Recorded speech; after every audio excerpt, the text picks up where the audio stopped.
Halo teman pajak semua, semoga kabarnya baik. Video kali ini akan ngebahas terkait adanya MFA, Multi Factor Authentication. Alasan dan persiapan kita sebagai wajib pajak diperlukan menjelang gitu ya, menjelang penerapan pastinya terkait penggunaan MFA ini. Nantinya akan diterapkan pada DJP online dan juga Cortex teman pajak. Nah, tapi sebelum ini kita bahas, minta tolong untuk teman pajak yang baru dapat channel ini untuk di-subscribe, kemudian nyalakan notifikasinya. Kemudian untuk teman pajak yang sudah subscribe dan stay tidak left gitu ya, terima kasih banyak sudah mendukung channel ini supaya tetap ada channelnya. Baik, untuk video kali ini kita nggak akan panjang, kita akan ngebahas fungsi dari MFA-nya sendiri gitu ya. Nah, kita bahas dari alasan dan persiapannya. Untuk alasan sebenarnya penerapan MFA ini dilakukan untuk melindungi data wajib pajak dari ancaman penipuan, karena 1 bulan atau 2 bulan terakhir ini marak sekali wajib pajak yang istilahnya dihubungi oleh nomor WhatsApp yang tidak diverifikasi, yang tidak centang biru gitu ya kalau di sosial media, dikonfirmasi terkait detail data wajib pajak. Kemudian yang sudah terkena imbasnya adalah, setelah mengkonfirmasi dan dijawab WhatsApp tersebut, data wajib pajak ini ada yang terkena tarikan dana gitu dari salah satu rekening yang aktif gitu dan seterusnya.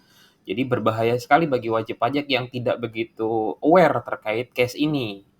Ditegaskan dalam website dari pengumuman DJP terkait bahwa pihak Direktorat Jenderal Pajak tidak pernah menghubungi WP dari nomor WhatsApp yang tidak verified.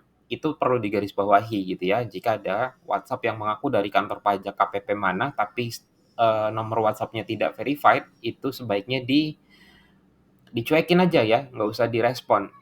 Nah, menegaskan bahwa tidak pernah menghubungi wajib pajak ya melalui nomor telepon atau WhatsApp tidak verified gitu ya untuk meminta informasi sensitif dan meminta wajib pajak untuk mengunduh aplikasi atau transfer uang senilai tertentu dengan kondisi yang dijelaskan nantinya ya. Ada beberapa kasus yang sempat menghubungi saya, Pak, saya dihubungi oleh kantor pajak dari KPPA dengan nama ini, mengkonfirmasi gitu. Dan luar biasanya si orang yang menghubungi bisa dibilang ini memiliki data wajib pajak lengkap dari nama PT, siapa pengurusnya, kemudian NPWP PT-nya gitu. Dia punya, luar biasanya itu ya. Ya saya juga tidak tahu dari mana sumber data tersebut, tapi informasinya bagi WP yang dihubungi oleh orang-orang tersebut itu memiliki data lengkap wajib pajak. Mereka hanya mengkonfirmasi dan yang lebih lanjut diminta OTP dan seterusnya. Luar biasanya seperti itu teman pajak ya untuk akses yang mereka lakukan. Nah, terkait hal ini makanya MFI ini dikeluarkan gitu ya. Nah, alasannya sudah cukup jelas gitu ya, menghindari ancaman penipuan dari oknum yang tidak diinginkan tentunya ya, merugikan wajib pajak. Lalu persiapan kita sebagai wajib pajak adalah berdasarkan pengumuman nomor 33 PJ09 2024 dimulai pada tanggal 2 Desember sampai dengan nanti 31 Desember, MFA ini akan diaktifkan bisa dibilang ya setelah 31 Desember. Jadi nanti 1 Januari 2025 wajib pajak sudah uh, menemui hal lagi ya, bisa dibilang menemui hal di mana ketika kita akan login ke website DJP online, kita akan diminta memasukkan token OTP-nya kita. Di mana kemarin gitu ya, kita sebagai konsultan pajak cukup direpotkan karena ketika kita mau login DJP, kita harus menghubungi wajib pajaknya yang bersangkutan untuk minta OTP supaya kita bisa login gitu ya. Kemarin itu cukup berkendala ketika kita membuat proses pembuatan PPh 21 gitu ya.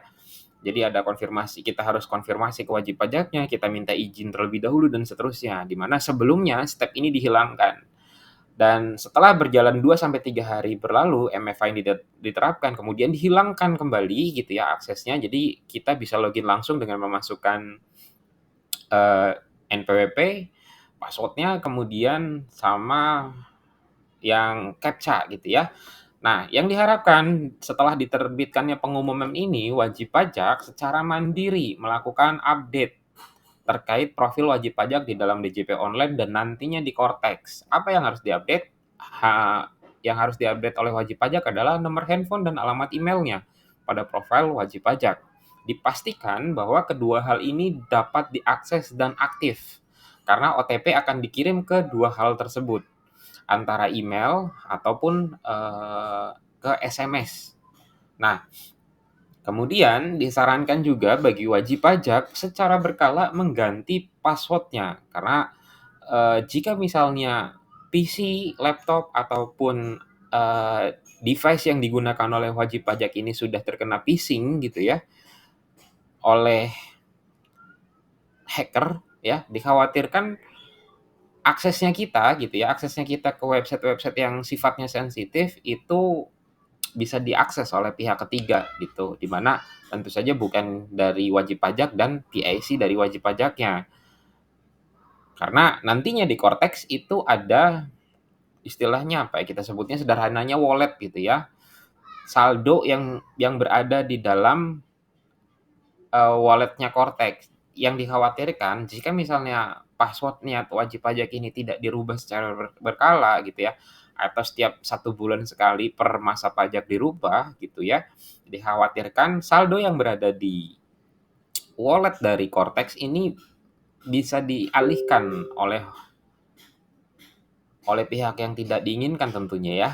Nah, MFA ini berfungsi sebagai OTP bagi wajib pajak ketika akan mengakses DJP online dan juga Cortex nantinya. Kurang lebih seperti itu aja untuk persiapan penerapan MFA pada wajib pajak. Alasannya sudah dijelaskan, kemudian persiapannya kita sebagai wajib pajak sudah disebutkan. Diingatkan kembali teman pajak, rubah dan pastikan bahwa nomor handphone dan alamat email pada akun profil DJP Online dan nanti Cortex itu adalah aktif keduanya, karena OTP-nya akan dikirim ke sana untuk MFA-nya ini. Kurang lebih seperti itu aja untuk informasi ya, sekilas pajak terkait dengan multi-factor authentication. Terima kasih.